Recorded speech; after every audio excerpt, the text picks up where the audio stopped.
மாளிகை முன்பு போராட்டத்தில் ஈடுபட்டு வரும் தூய்மை பணியாளர்கள் மீது நடவடிக்கை எடுக்க சென்னை உயர்நீதிமன்றம் உத்தரவு பிறப்பித்திருக்கிறது. அதனை முக்கிய செய்தியாக பார்க்கிறோம்.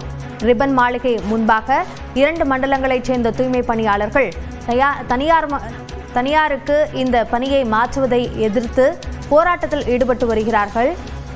அவர்களோடு அரசு தரப்பில் பல கட்ட பேச்சுவார்த்தை நடத்தப்பட்ட பிறகும் போராட்டம் தொடர்ந்து வருகிறது. இதனால் அவர்கள் மீது நடவடிக்கை எடுக்க நீதிமன்றம் தற்போது உத்தரவிட்டிருக்கிறது.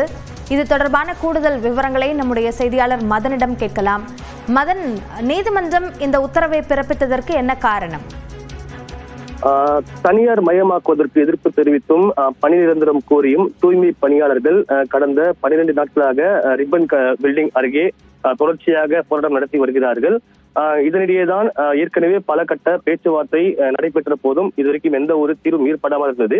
அதே போல அந்த போராட்டம் தொடர்ச்சியாக நடைபெற்று வருகிறது.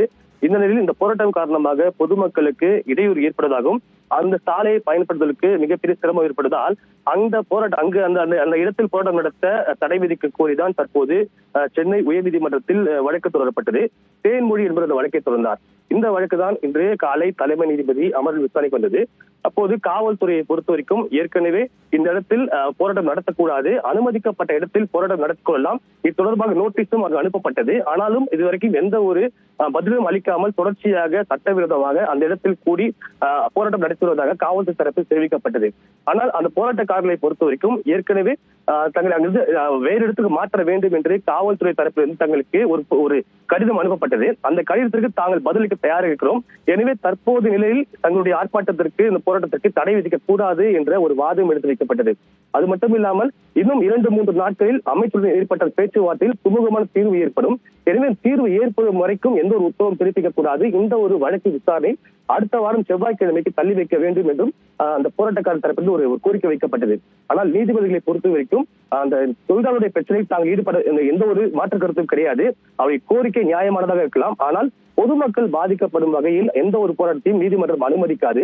ஏற்கனவே இது போன்று போராட்டம் நடத்த சென்னையில் பல்வேறு இடங்கள் ஒதுக்கப்பட்டுள்ளது. அந்த இடத்தில் நீங்கள் போராட்டம் நடத்தி கொள்ளலாம், ஆனால் இந்த ஒரு இடத்தில் பொதுமக்களுக்கு இடையூறு ஏற்படுத்தும் வகையில் நீங்கள் நடத்தும் போராட்டத்திற்கு நீதிமன்றம் அனுமதிக்காது என்று தெரிவித்து உடனடியாக அவர்களை அப்புறப்படுத்த வேண்டும் என்று காவல்துறைக்கு உத்தரவிட்டார்கள். அது மட்டும் இல்லாமல் தொடர்ச்சியாக சட்டவிரோதமாக போராட்டம் நடத்தினால் அவர்கள் மீது சட்டத்துக்கு உட்பட்டு நடவடிக்கை எடுக்க வேண்டும் என்றும் தற்போது காவல்துறைக்கு உயர்நீதிமன்றம் இந்த ஒரு உத்தரவு பிறப்பித்துள்ளது. மதன், நீதிமன்றத்தினுடைய உத்தரவை அடுத்த கட்டமாக இதில் என்ன நிகழ வாய்ப்பு இருக்கிறது? உடனடியாக அவர்கள் வேறு இடத்திற்கு மாற்றப்படுவார்களா? கைது நடவடிக்கை எடுக்குமா?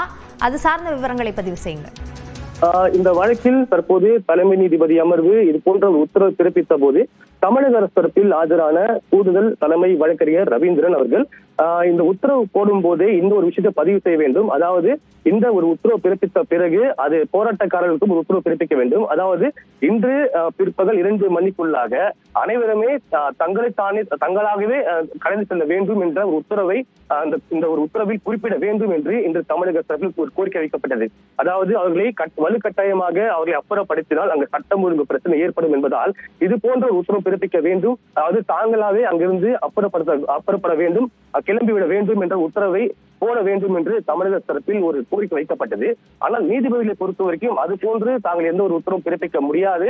ஒருவேளை அவர்கள் இது போன்ற உத்தரவு பிறப்பித்தும் கூட சட்டவிரோதமாக அங்கே இருந்தால் சட்டத்திற்கு உட்பட்டு என்ன நடவடிக்கை எடுக்க முடியுமோ அதை நீங்கள் எடுத்துக் கொள்ளுங்கள் என்ற ஒரு விஷயத்தை தெளிவுபடுத்தினார்கள்.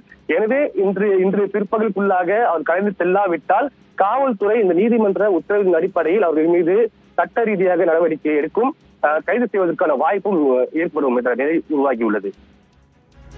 நீதிமன்றத்தின் உத்தரவு குறித்த விரிவான விவரங்களுக்கு நன்றி மதன்.